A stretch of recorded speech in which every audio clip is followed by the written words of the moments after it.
Before we begin, pause for just a second. Where are you watching from right now? Drop your country in the comments because this story travels across oceans. It starts under bright lights, loud laughter, and quiet courage. This isn't just a talent show moment. It's a story about voice, pride, and what happens when underestimation meets preparation. On a night meant for entertainment, something deeper unfolded. A Filipino contestant walked onto an American stage, carrying more than a song. She carried doubt, heritage, and a history of being overlooked. And by the end, the room that laughed would be forced to listen. Her name was Alina Reyes. She was 24, born in Cebu, raised in a modest household where electricity outages were common, but music never stopped. Singing wasn't a hobby, it was survival. Her mother sold food by the roadside, her father worked overseas, and Alina learned early that dreams had to be stubborn to survive. She sang while studying, sang while working, sang while doubting herself. When she auditioned for American Got Talent, she wasn't chasing fame, she was chasing proof. Proof that her voice deserved space beyond living rooms and late-night karaoke bars back home. The day of her audition, the theater buzzed with confidence. Contestants practiced riffs, dancers stretched, comedians rehearsed punchlines. Alina sat quietly, clutching a worn notebook with lyrics scribbled in faded ink. Her accent was thick when she spoke to producers, her clothes simple compared to others, dripping in sequins and bravado. A group of contestants nearby whispered, not as quietly as they thought. "Another sob story singer," one scoffed. Another laughed, mimicking her accent. Alina heard every word. She lowered her head, not in shame, but in focus. Silence had always been her shield. When her number was called, she stepped onto the stage alone. The lights were blinding, the judges unreadable. She introduced herself softly, her voice trembling just enough to reveal nerves. One judge leaned back, eyebrow raised. Another smiled politely, the kind reserved for contestants expected to fail. The audience murmured. "What will you sing?" she was asked. Alina paused, then answered simply, "A song from home." A few chuckles rippled through the crowd. The camera caught a contestant backstage rolling her eyes. No one expected what was about to happen, not even Alina herself. The music started quietly, almost fragile. A single note, controlled but gentle. Then another. Her voice wasn't loud at first. It was careful, deliberate, like someone knocking before entering a room where she'd never been welcomed. Some audience members shifted in their seats. One judge whispered something to another. Then, slowly, her voice grew, not in volume but in depth. Emotion crept in, rich and aching. She sang in English, then slipped into Tagalog without apology. The room changed. Laughter stopped, whispers faded. Something ancient and honest filled the space, demanding attention without raising its voice. Halfway through the song, Alina let go. The restraint cracked open into power. Her voice soared, not polished perfection, but raw truth. It carried homesickness, resilience, and quiet rage. The judges leaned forward now. One smile faded into disbelief. Another's eyes widened. The audience, once restless, sat frozen. Backstage, the same contestants who mocked her earlier stared at the monitor, mouths slightly open. This wasn't a performance crafted for applause. It was a confession set to melody. When she hit the final note, it lingered, trembling in the air like a held breath, refusing to disappear. Silence followed, not the awkward kind, but the stunned kind. For 3 seconds, no one moved. Then the theater erupted. Cheers thundered. People leapt to their feet, some wiping tears they didn't expect to shed. A judge stood up first, then another. Alina remained still, eyes wide, as if unsure whether the noise was real. The same judge who had leaned back earlier now clapped above his head. "Where did that come from?" he asked, voice shaking. Alina smiled nervously. "From home," she replied. The simplicity of her answer made the moment even louder. The feedback was immediate and overwhelming. Words like unexpected, powerful, and unforgettable were thrown around. One judge admitted they had underestimated her. Another apologized on air for judging too quickly. The audience roared again. But backstage, the atmosphere was heavier. Some contestants avoided eye contact. Others forced smiles. A few whispered excuses. Alina walked past them quietly, clutching her golden ticket like it might vanish if she looked too closely. She didn't gloat. She didn't smile triumphantly. She called her mother instead. "Ma," she whispered, voice breaking. They listened. Overnight, the clip exploded online. Filipino singer silences judges trended across platforms. Viewers replayed the moment her voice shifted, dissected every note, shared it with captions about pride and representation. Filipinos around the world flooded the comments. "That's our voice. She sounds like home." Even non-Filipino viewers chimed in, admitting they hadn't expected much until she opened her mouth. Alina woke up to thousands of messages, most from strangers, thanking her for something she hadn't realized she'd done. She hadn't just sung, she had reminded people what it felt like to be seen. As the competition progressed, pressure followed. Every performance now came with expectations. Critics watched closely, waiting for cracks. Some online comments turned cruel. "Beginner's luck. She won't top the first audition." Others questioned her accent, her song choices, her authenticity. Alina read them all, late at night, alone in her hotel room. Doubt crept back in, familiar and persistent. But she remembered the laughter before her audition. She remembered how wrong it had been. That memory became fuel. She practiced harder, rested less, and sang not to impress, but to stay honest. Her next performance was different. No dramatic reveal, no sudden explosion. Just a stripped-down arrangement and her voice, steady and clear. She sang about leaving home, about airports and unanswered messages, about becoming strong because you have no choice. The judges didn't interrupt. The audience listened intently. When she finished, applause came slower, deeper. This wasn't shock. This was respect. A judge said quietly, "You make people feel safe listening to you." That sentence followed her through the night. Safe. It was what her voice had always tried to do.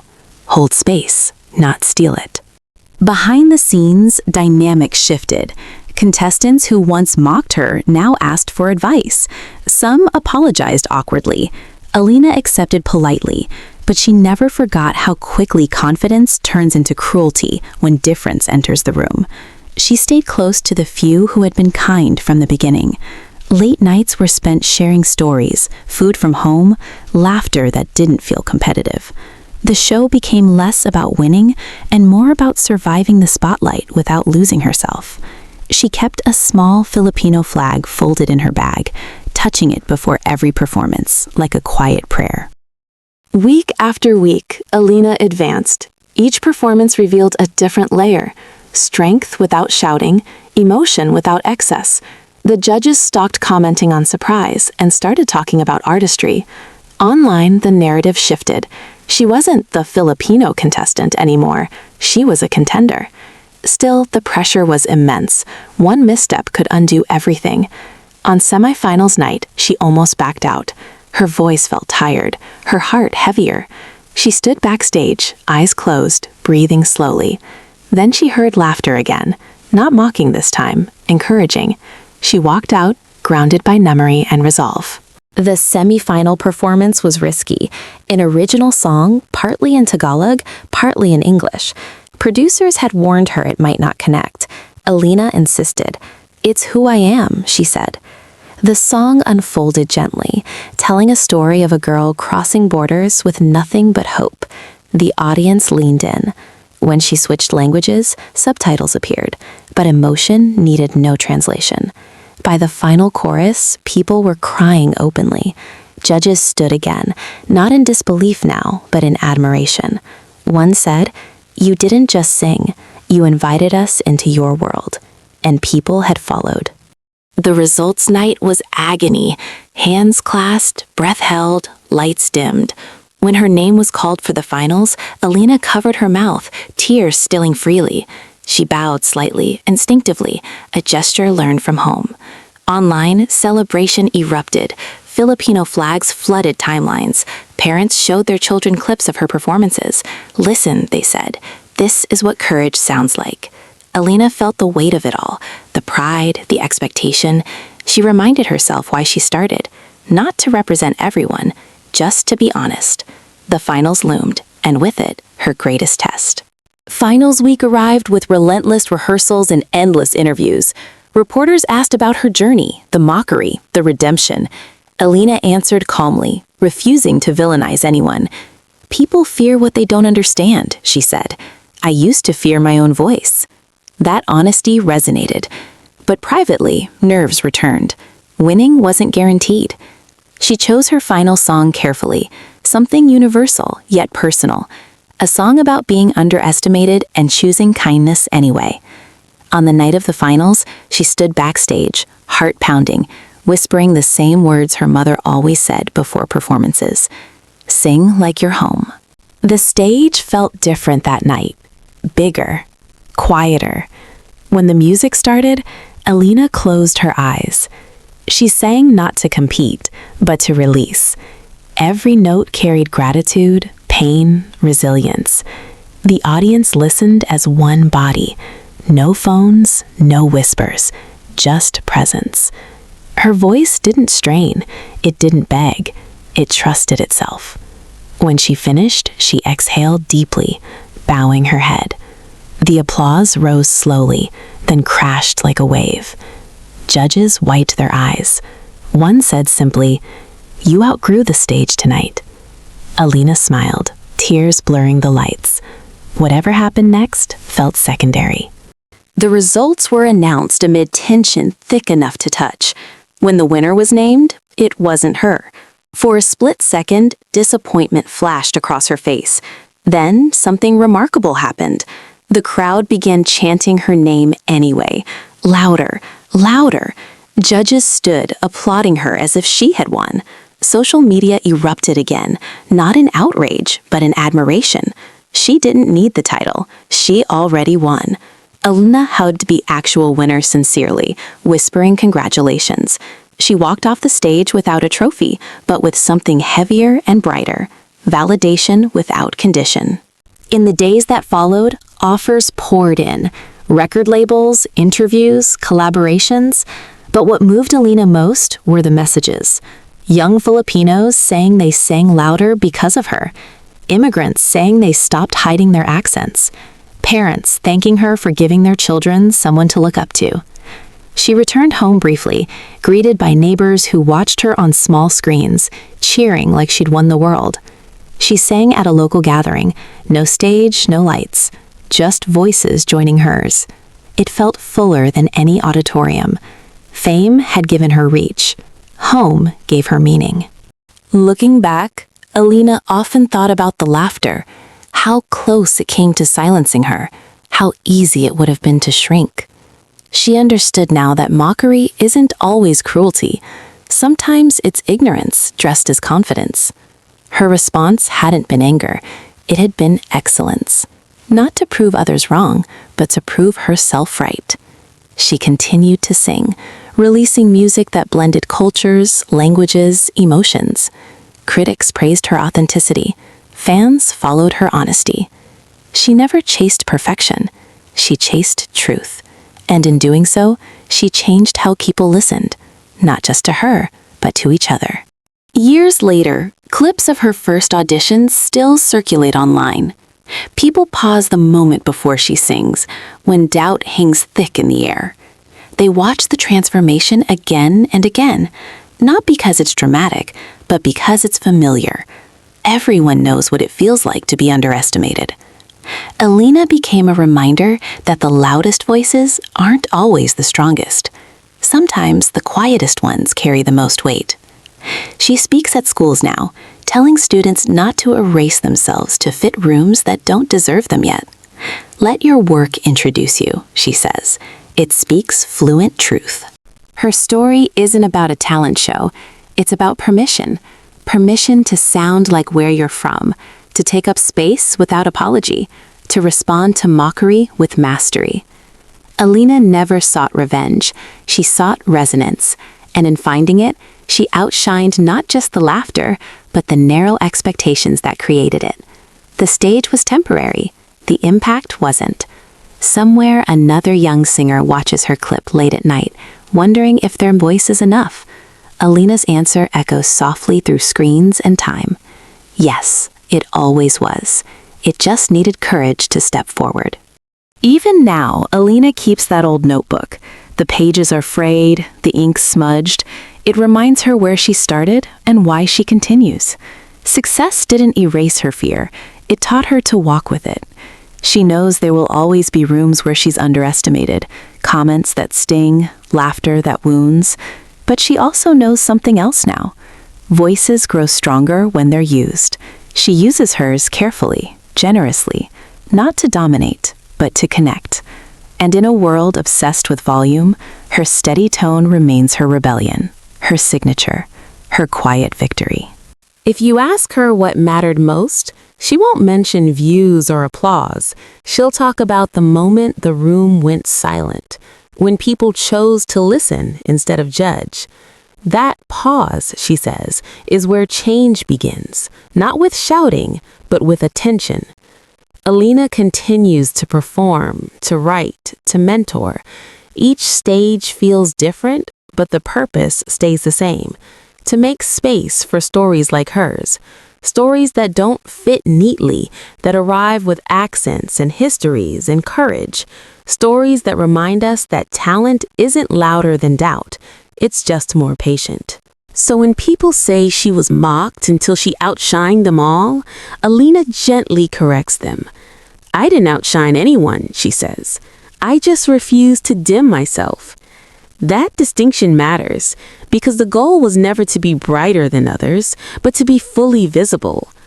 Her journey proves that visibility isn't granted by approval, it's claimed through consistency, through showing up again after laughter, through trusting your voice even when it trembles.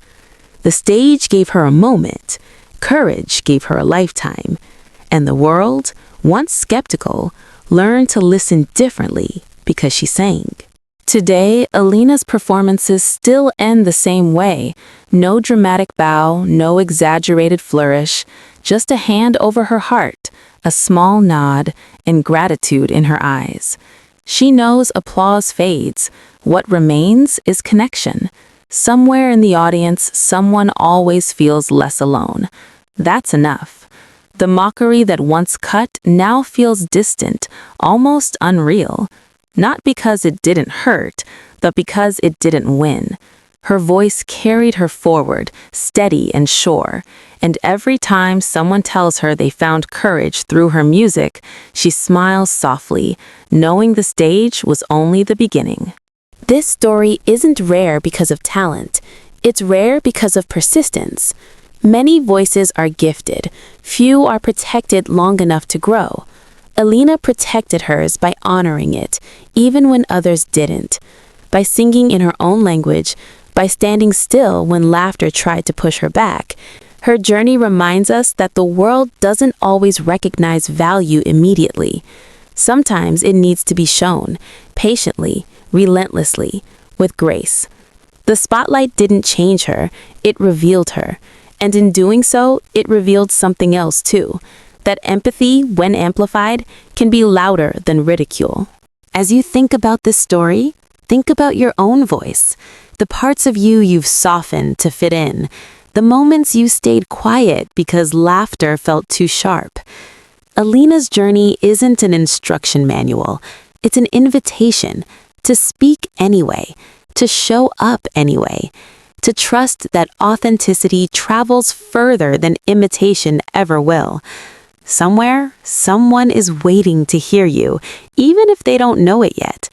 The room might laugh first. Let it. Silence has a way of following truth. And when it does, your voice will be ready, steady, and impossible to ignore. Before we end, remember where this began. A simple question. Where are you watching from? This story belongs to anyone who's ever felt underestimated anywhere in the world. It reminds us that stages change, but courage doesn't.